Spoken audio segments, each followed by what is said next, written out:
That's something else that I learned, how to get satiety, how to break free from the shackles of hunger and cravings that derail so many people when they're on a program to or a journey to keep their body fat at a good level. I wasn't a super strong athletic guy, and I was starting to weigh what an offensive lineman in the NFL weighed, and that was a revelation to me. So I realized at that point something had to be done. Feeling better allows you to do all these things that I'm doing now. I There were days when when I was 51 where the thought of even putting on my running shoes was ridiculous. I was laying Right. on the couch. Hi, I'm Lindy, and today I'm going to be talking with Chris, who has lost 80 pounds and has kept it off for about 8 years. Okay. No up and down on the scale. He's just sustained that 80-pound weight loss all these years, and he's going to share exactly what he eats. It's all real whole foods, his strength training, and his cardio program, what's worked for him. And then the simple set of rules that he follows to keep this weight loss going. Not only has he transformed his body, but he's transformed his life. He feels happy, he feels fulfilled, and he's helped thousands of people through his big account on X. So, without further ado, here's Chris. So, Chris, let's rewind a little bit. What was your life like before you wanted to change, and like how long ago was this? Well, let's see. Back when I was 51, which was 9 years ago, I stepped on a scale at my mother's house. I hadn't stepped on a scale in probably a few years. I was probably trying to keep myself from finding out how bad it had really gotten. And when I looked down at the scale, the numbers looking back at me were 278. So I was at 278 pounds, and I never thought I would get to that point. I'm on the tall side. I'm 6'3", so I kidded myself that I had a frame that was big enough to support that weight. But the reality was, I wasn't a super strong athletic guy, and I was starting to weigh what an offensive lineman in the NFL weighed, and that was a revelation to me. So I realized at that point something had to be done. And I should also add that I was feeling fatigued, tired. I wasn't exercising much. Walking up a flight of stairs was enough to get me winded. So my quality of life, um, although I didn't have any diagnosed, for the most part, I had no major medical problems yet, but I was heading in that direction, and I definitely was not feeling as well as I should have. So, So, how did you turn it around? Like what did you try first? Was it successful or did you just try one thing and it worked? well, at that point, so 9 years ago, I I decided to cut out sugar sweetened beverages, Hmm. um, and that made an impact. I was still under the mindset that fat was bad, or that what we've been kind of told about um, fat, and I didn't realize how that was keeping me away from some of my goals. And I therefore thought that I could get away eating things like bread and pretzels and things that didn't have any fat, and instant, even soda doesn't have any fat in it. So, I was on a low fat diet, but when I eliminated the sugar sweetened beverages, I probably lost about 20 pounds. Um, uh, Without too much effort. It was a little Wow. bit of discipline required to do that. And I didn't, so I guess I kept that 20 pounds off for the most part, on and off, um, until I tried um, yet another calorie restriction diet in I guess it was the early part of 2000, the middle part of 2017. And I guess I should mention that in the past, over the decades that preceded this, I had tried to lose weight doing pure calorie restriction on many occasions. I would lose 10, 20, 30 pounds on a regular basis and then just gain it all back. Sure.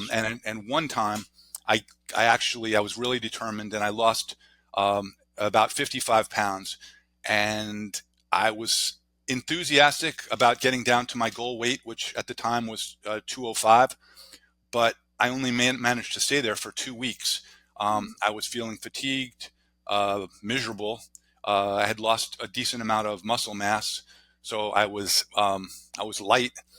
I looked better, but I couldn't sustain it. And that was when I gained all of the weight back and then some and got up to 278. So in the fall of 2017, I tried yet again. I was doing a more plant-based calorie restriction diet, limiting fat. And as I was losing some weight, I realized that I wasn't going to be able to sustain. Um, Sure. right You've around been there, done that before. most of us have, as I've talked to a lot of people over the last 7 years. Most everyone that I've talked to has tried just white knuckle calorie restriction, and for most, the results seem very similar. Um, so it was right around New Year's of 2018. It was January 1st, 2018. I reached out to a doctor friend and just said, I'm about to lose control on my yet another weight loss thing. Can you recommend a book that might give me some insights on what I should do? And he thought about it a little bit and he got back to me and said, Gary Taubes's Why Mm, We Get Fat would be a good book for you to read. wow. So I Great got the book. recommendation. I got the book, and I think because of the way the timing worked out, I ended up getting the book around the close to the second week of January, and I started reading it. And I was reading it in the waiting area of a Mexican restaurant um, on my Kindle, and I hit a couple of passages that really resonated with me, and I decided to just start right then and there. So we, as a family, went in and had a Mexican restaurant dinner, and I decided to start my low carb diet on that night. Wow. And truth is, I had chicken and cheese, um, and some sour cream, and I had a decent amount of it, but that was it. That was my first low carb meal, and I never looked back. For the Wow. most part, uh, since that day, I've been on a low carb diet, and that was over 7 years ago. I ended up losing 5 or 6 pounds a month consistently right until I got down to my goal weight. And that was, the beginning of a lot of things, including the journey that I've been on publicly on X, because back at that time, I'd had that Twitter account for, um, oh man, it had to be like 9 years, and I had less than 20 followers. Um, and I started sharing my posts publicly, and little by little, actually for a while, I didn't even have my full name or a picture of myself, but I started learning a lot, and then I started sharing as I started progressing, and I started getting a lot out of the platform, and eventually my number of followers increased where I could have an interesting and meaningful dialogue on a lot of different subjects, and um, it's really kind of changed my life because um, losing the weight, and I should specify losing a lot of fat without losing muscle mass. Um, uh, it got me into a position where I could uh, devote time to building up muscle in the gym, and I ended up started running.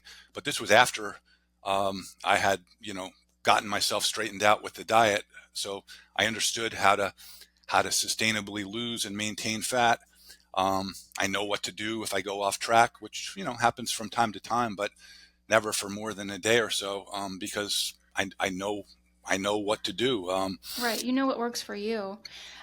Couple questions. So I want to circle back to your exercise routine in a little bit and then talk about these rules that you sometimes talk about publicly that you follow to help you maintain this. And then most people are going to wonder, what do you eat? What's like a typical day for you? And whether that's at home or maybe what's a typical meal out, like at that Mexican restaurant. You gave one example. That's something else that I learned. How to get satiety, how to break free from the shackles of hunger and cravings that derail so many people when they're on a program to or a journey to keep their body fat at a good level. People always want to know, like, what's the one best way to do things, and I started realizing that there is some nuance and some context and some individuality involved, and there still can be general rules that help a lot of people. The same general rules can apply to a lot of people, but you have to be careful uh, to to include your own individual context. And I started thinking early on about my protein. I thought about how I had lost so much muscle mass back on the calorie restriction diets. And somehow somebody, I think it might have even been Ted Naiman. I read some things about him and some other people, stress eating more protein. And so I started doing some experiments with my own protein. And the experimentation led me to go from probably under 100 grams of protein per day up to where my goal has been for the last 6+ years, 200 grams of protein per day. And that's pretty much aligned with 1 gram of protein per pound of desired body fat. Okay. Not body fat, Body weight. body weight. Yes, body weight. And so, so I've been doing that, and it works for me.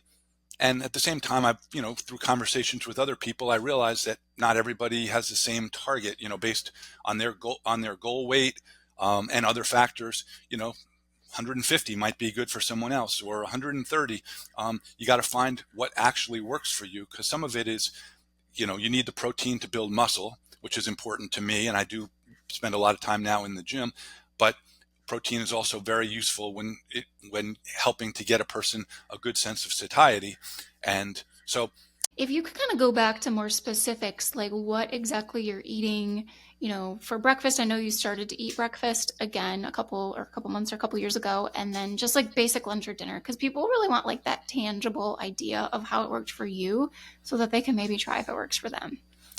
okay, well, yeah, the my meals are, for the most part, high protein and good amount of healthy fat, beef, eggs, cheese, seafood, Greek yogurt, some berries, some green vegetables. So it's, I Sounds stay. pretty simple. It is pretty simple. I have a lot of burgers with cheese. Mhm. That's my number one item for getting a good sense of satiety. I don't skimp on the portion sizes. I eat as much as I feel comfortable eating, and I typically leave a meal feeling an extremely good sense of satiety, which I think is very important for someone that wants to sustain this way of eating. Um, if you have a mindset of deprivation, of restricting, it's extremely hard for most people to sustain that. It's not, I don't think that's a way that we were meant to live. Right now, I did about almost getting close to a year ago, I started eating or consuming a protein meal replacement shake at 10:30 in the morning. Um, Prior to that, I had gone like over 5 years where I would fast until noon at least, but oftentimes 1 or 2 in the afternoon. Um, I started adding the protein shake as a result of some comments that I got in the weightlifting community, saying that I would have better results if I had spread my Hmm. protein out a little bit more. Um, it's certainly an easier way to live. I was, like I was previously, only eating 2 meals a day.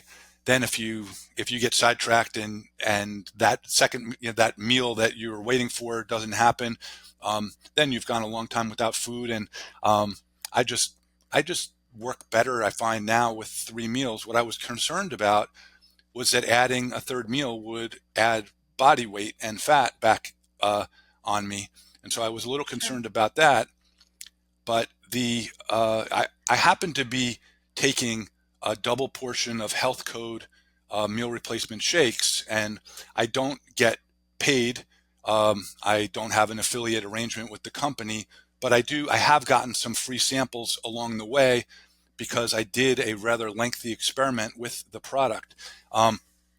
And I found that adding an 800 calorie meal at 10:30 didn't actually cause me to gain any weight, and it worked really well within my muscle building and cardiovascular uh, program. So I have that in the morning, and then a meal around maybe 2 in the afternoon, give or take. I'm really not a clock watcher when it comes to my meals. Like I just know that I'm going to have a meal sometime in the afternoon, and I try not to let it get too close to dinner.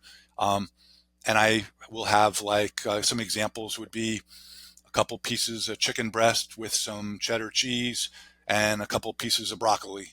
And I'll eat as much chicken as I want. On another day, I might have eggs and cheddar. On another day, maybe a few beef burger patties, no bun, some cheese, and some fixins like onion, pickle, spicy brown mustard. And then, my dinners are not that exciting for most people. It's a lot of the same. Like it's really just usually a protein. Um, the same ones that I mentioned. Beef and chicken and seafood are the go-tos for me. And then after dinner, I will oftentimes, been a long time since I've really uh, had traditional desserts, but some Greek yogurt with a handful of mixed berries keeps me going. And I got to say, for the last 7 years, I've felt great.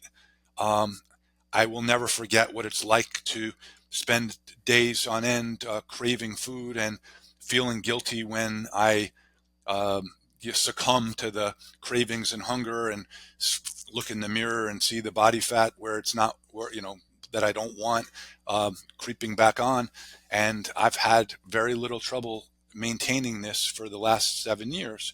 And now, I do. You mentioned earlier on in our interview that I post about the same things um, on an ongoing basis, and that's true because these are important aspects of my life. Um, Posting about them regularly leads to discussions with other people, many of whom are very intelligent and have had profound experiences themselves, or possibly help other people achieve those profound successes. So being in an ongoing dialogue about strategies and techniques that work is something that's important to me. I want to help other people, but I also want to make sure that I stay on track. And I feel like, doing it publicly on X kind of helps me do both. Yeah, absolutely. And you're helping so many people. And like not just people who are just like totally lost and don't know what to do, but like people who like are pretty dialed in, or like for example, like your yogurt and berries idea, like you posted that like a couple months ago and now that's like a staple in our house. I'm like, "Oh, that's a great idea." And like so instead of like I want something sweet after dinner sometimes, like it's an issue. And so I tried that. And then, my boyfriend's like, "Oh, that looks good. Will you make me one?" Right. And then his 14-year-old son, who's trying to build muscle, is like, "Oh, is there protein in that? And that looks good. I want one." Right. So, like, you do have a little bit of a domino effect by posting what seems to be simple to you, because it just gives people other ideas of what they can try for their own life. So I really appreciate that. And then I also just think people are just so confused about what to eat, right? Like, should I do vegan diet, vegetarian, keto, low fat, traditional, terrible diet, right? They just don't know what to do. And I think sometimes they just need to see real people having real results, right?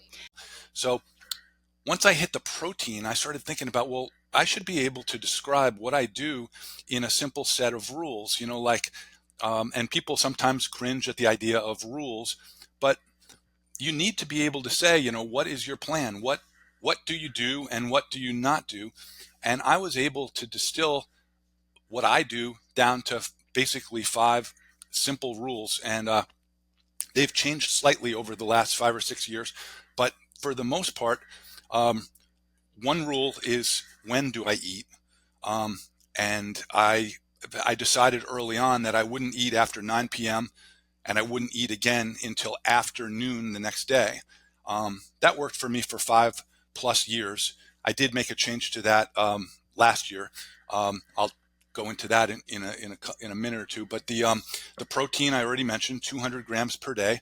Um, it's pretty easy for me to hit 200 grams, and when I'm far below that, it affects me in some negative ways, especially in terms of hunger and Sure. cravings. Carbs. I did a lot of experimentation with carbohydrate total, and my basic rule is under 90 grams of carbs per day. Um, that doesn't mean that I eat 90 grams every day. A lot of days it's 50, 60, 65.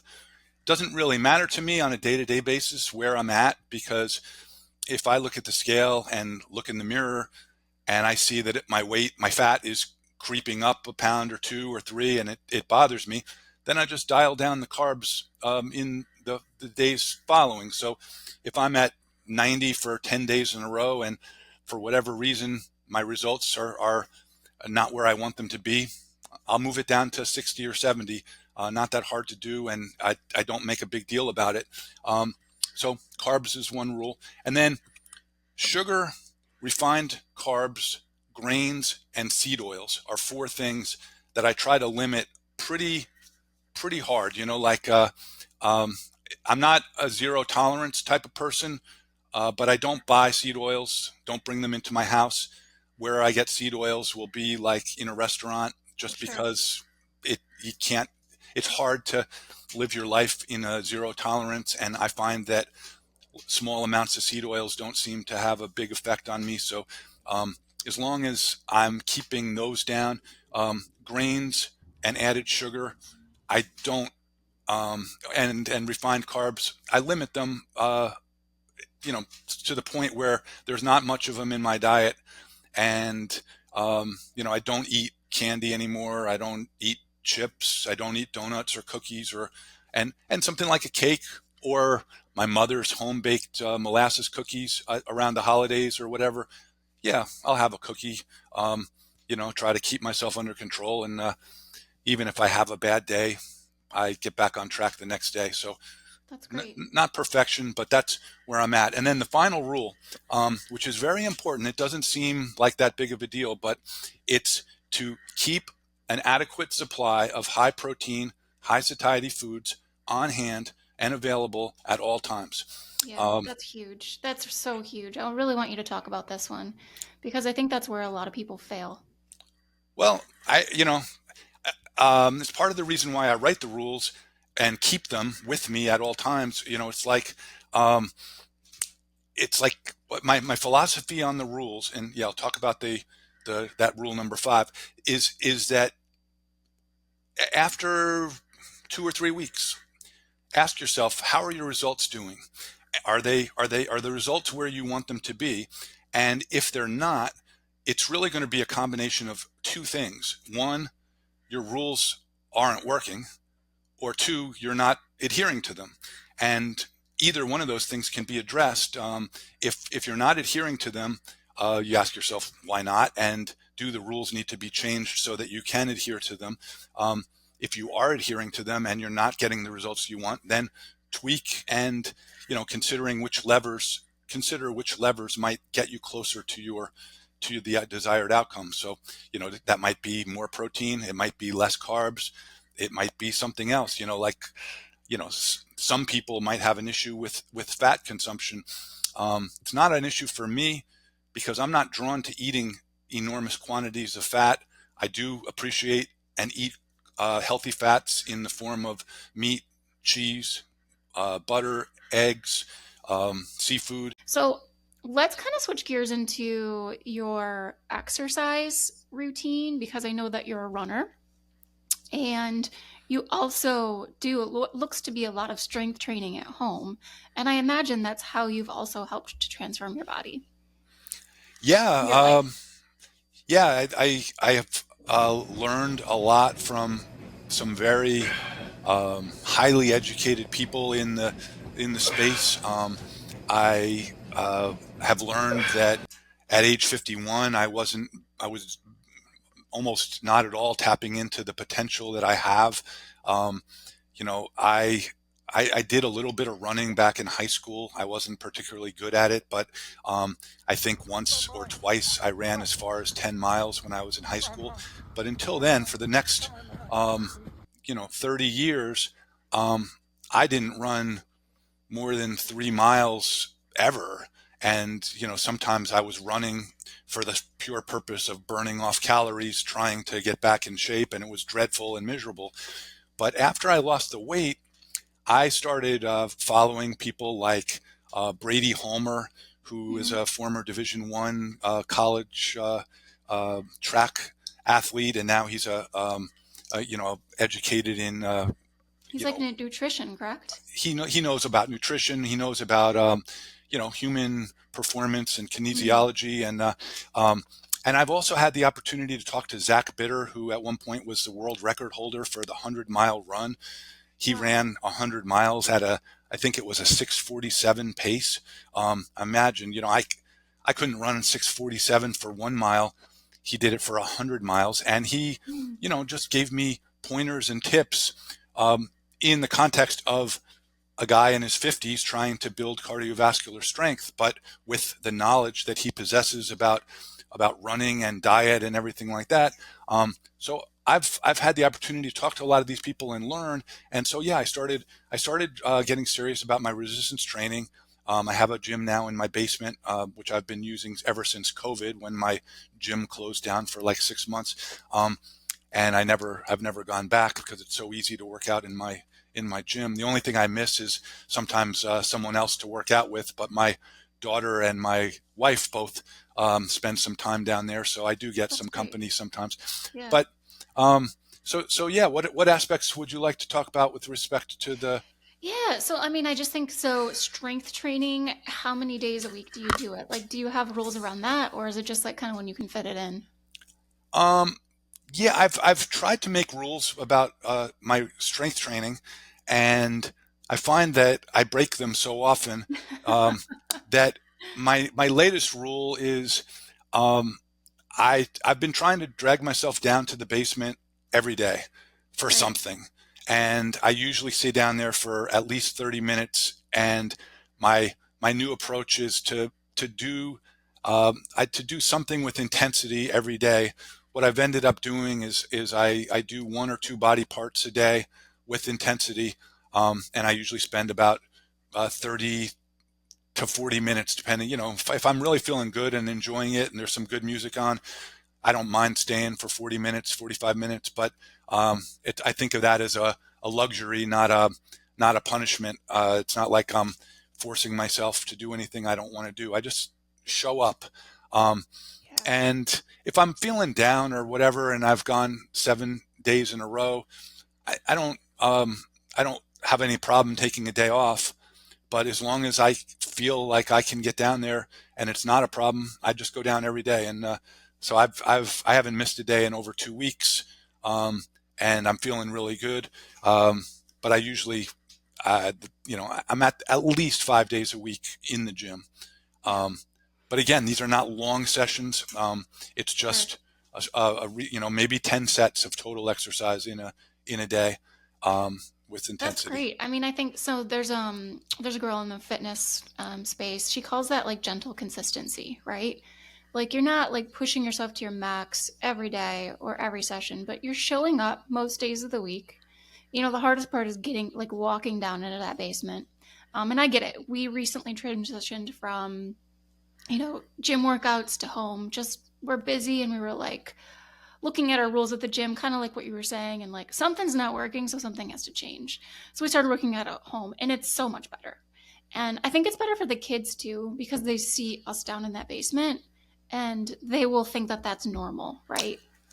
That is They can something that see it. I've heard that many times, and I mean, it works for your kids. It can work for your spouse, significant other.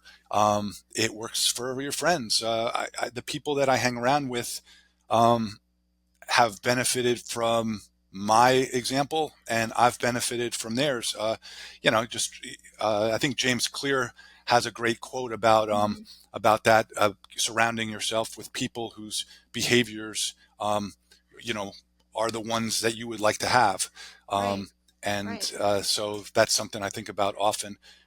So yeah, it's I've and then with the respect to the running, I'm in a lull right now on the running. I haven't been as winter time is oftentimes when I Rough, isn't it? uh, and what we're about to my wife and I are thinking about putting another half marathon on the calendar.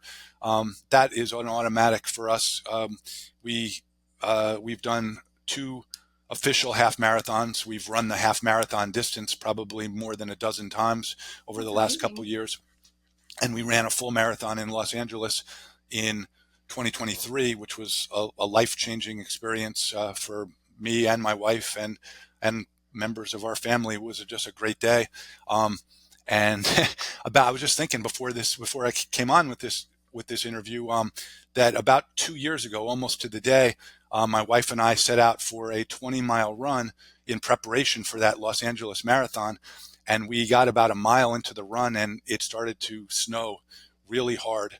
And In but LA? no, we ran the marathon in LA, but Oh, right, we're in prep for it. Okay, we're gotcha. we're we're Sorry. training we're training for the marathon in New York. And um so by the time we got to like the 7 mile mark, there was a good 2 inches of snow on the ground, and we were dying. I've got some video of us running, and it was just a video selfie, and we were in sorry shape, but we finished the 20 miles and kept to our pace, and it's just like things like that make me realize that that's something I would have never dreamed I could have done Right. under unless it was under threat of death or something, um, and we did it, and it makes you feel like you can accomplish more in all aspects of your life.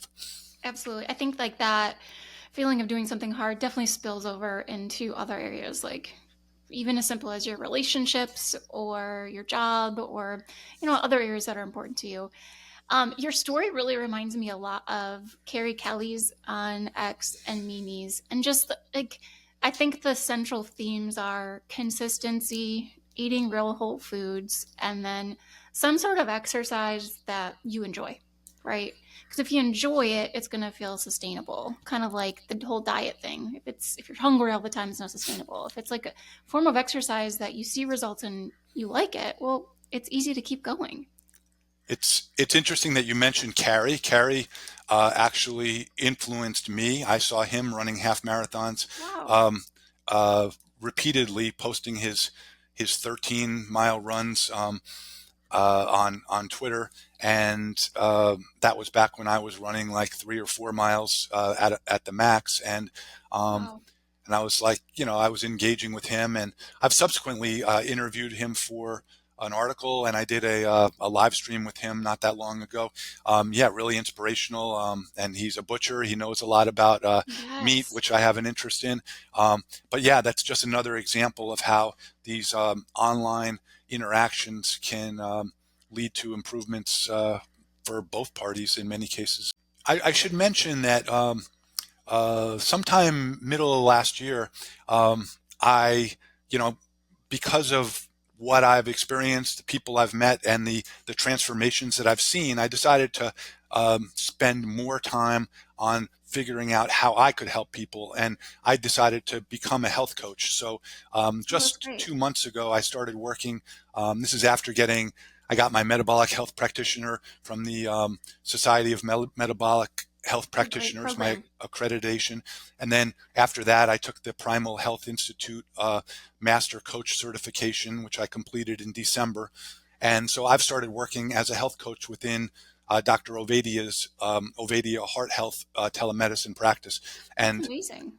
yeah, it's been a great experience for me. I mean, learning um, what goes into being a good and responsible health coach has been important. And I learned a lot of things just in that training that have positively affected my own life because it changed the way I looked at certain things and caused me to ask questions on, now I just am constantly asking questions about how can I improve? How can I do this better? And I don't take for granted that I've got it figured out.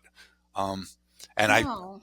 I appreciate like interacting with people like you on X because I think that you have that mindset of asking questions and trying to figure out all the ways that you can keep optimizing and making a person's health, fitness, quality of life as good as it can be. And we're never done. This is like a lifelong journey. I'm a lot older than you are, and I know that I'm feeling younger at 60 than I was when I was 50, and I'm hoping that I can, enjoy the next however many years I get. I hope it's a long time, but I know that I'm going to enjoy, all the years when I'm fit and healthy. So I'm going to try to make that last as long as I can. Yeah, absolutely. And like this idea that like what worked for Chris 5 years ago might not work now, or I'm 40, so what worked for me when I was 32 is not working anymore. My hormones are changing, and that's okay, but I have to be open to trying different things and accepting that, the old things just don't work anymore, right? We got to do something else if we want to make changes. Absolutely. And I find myself thinking a lot about, those changes. Some of those changes are inevitable. Some of them are preventable. Like I was skiing for the first time in a long time, like more than 7 or 8 years. Um, and I started realizing, like I don't want to, break my leg or do something that's going to sideline me for 6 weeks because I value my fitness and my health. Um, Right. and so some risks that I used to take, I'm like, let's be intelligent about this. Sure. And then I know that as I get older, there's going to be certain things where I won't be able to do the same things just because I'm physically limited. But I do also know that I watch on X. I'm friends with people that are in their 70s who are just killing it with respect to fitness and pull-ups and chin-ups and whatever. And Right. that's something I never even knew was possible. I mean, I wasn't exposed to people in their 70s doing pull-ups. So Right. And now um, we have like Mark Sissons in their 70s who yes, like yes, yes. are in better shape than, most 20-year-olds. So it's incredible. So to kind of close, like if someone is listening to this or found this video on the internet and they don't really know where to start, could you just give them three simple tips on, how they could start tonight? Like you did in that Mexican restaurant? Yeah, well, with respect to diet, I mean, you need to find something that will work for you. And I've become a big advocate of a low carb diet with enough protein to get you Hmm. to where you're going. Um, I know it's not a one size fits all, but I do think that if you've tried the traditional advice of calorie restriction and whatever, I would focus on getting to a place where you have good satiety, um, and explore the low carb diet, and read some books. I mean, Gary Taubes's books are excellent, but there's a lot of others out there. And follow some people on X. I mean, Lindy, what's your account? I know I follow you. What's your handle on X? Actually, that's a great question. I think it's Lindy underscore Lou underscore J. Okay. Well, Do you have my? I would advise people Yeah, to follow people like you. right. I'm on X as Biggest Comeback.